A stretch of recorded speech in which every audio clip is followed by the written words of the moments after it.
who is one of the most passionate defenders of refugee rights in this country, who has been fighting the scapegoating of refugees since it began. And he's a person who's been involved in a campaign that many thought would be unpopular because a lot of people weren't making the links. As I said, if they can do it to refugees, they will do it to you. Can you give a big round of applause for the tireless work of Rintoul?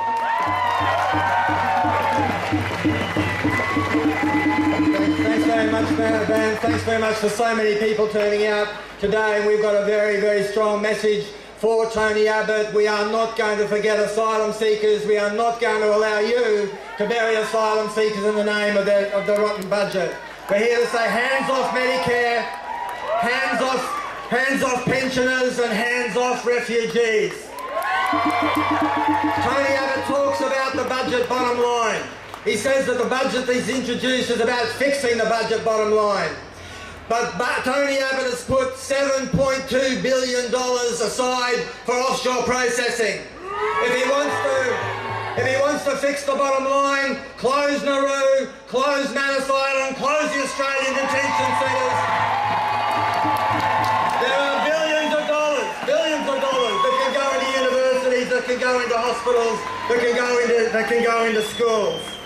But Tony Abbott has got something like 5,000, 6,000 people still in detention. And you know, one of the tragedies is that almost half, 2,400 of those people are children in detention in Christmas Island and detention centres around Australia. That's the compassionate face of Tony Abbott. 24,000 people are in limbo in the community. And as Van said in the introduction, and we said right at the beginning, they did to refugees what they would do to pensioners and to the unemployed. And we said that many, many years ago, and that is exactly where we have got today. Abbott thinks he got away with, he thought about treating refugees that way. Now he thinks he can take it out on the rest of them. People might remember Fiona Scott before the election, who was interviewed on I think it was on the Four Corners program, who was very keen to blame refugees for the traffic jams, to blame refugees for the queues in hospitals. Well, now we know who to blame, and it is not refugees. We stand here almost 2 months to the day since Reza Barati was brutally killed on Manus Island. We stand here 2 months to the day still waiting for justice for Reza Barati. 2 months on, and there still is no inquiry. 2 months on, no independent inquiry. 2 months on, the killers of Reza Barati still roam free on Manus Island, employed by Transfield with the approval of Tony Abbott and Scott Morrison. The bloody hands of Scott Morrison are still stained with the blood of Reza Barati, and that stain will not come off until Manus Island is closed.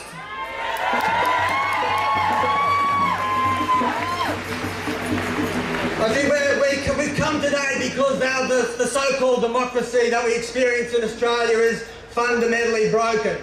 We're here because we are disgusted with what the Abbott government has done in the budget, and we're disgusted with what the treatment of refugees and asylum seekers. But we're not here just to replace Tony Abbott with Bill Shorten. We have got a very, very strong message for the Labor Party. That a Labor Party which is committed to pensions and is committed to Medicare, but is not committed to closing offshore processing, is not committed to freeing the refugees, is a Labor Party that is not worth having.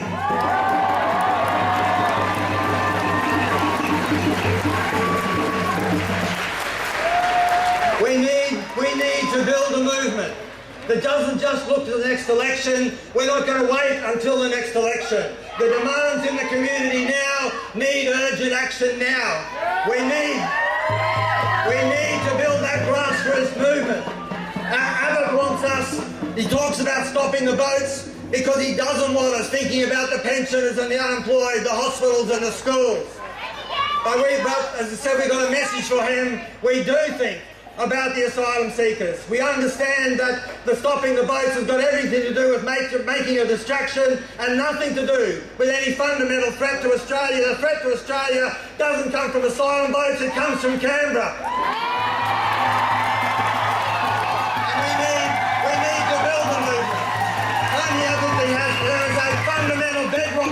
Australian society which makes this country a welcoming place.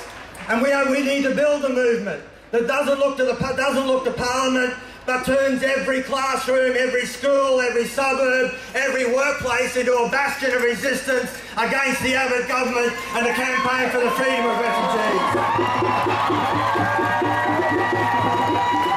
It is clearer than ever before, that students, pensioners, unemployed, asylum seekers, we are all in the same boat. We all have a common struggle, and we are so much stronger when we fight together.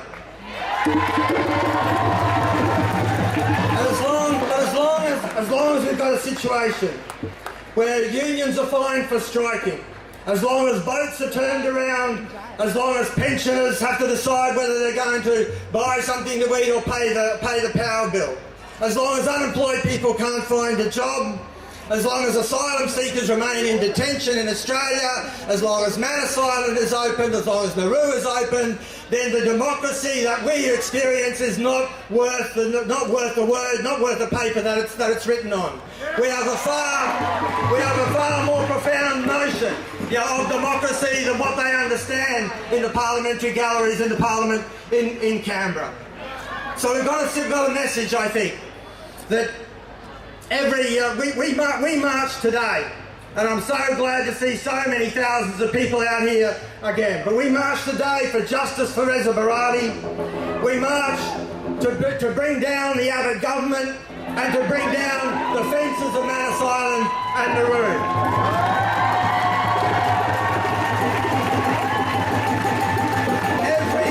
Every time we march, every time we demonstrate, brings that one more day closer. The end of Tony Abbott, the end of mandatory detention, and the end of offshore processing. Just my final message. Enjoy the march today. Take the message to the streets of Sydney. Take it back to you wherever you work, wherever you go to school, and wherever you live. And we march in May. We're marching again in June, on June the 21st.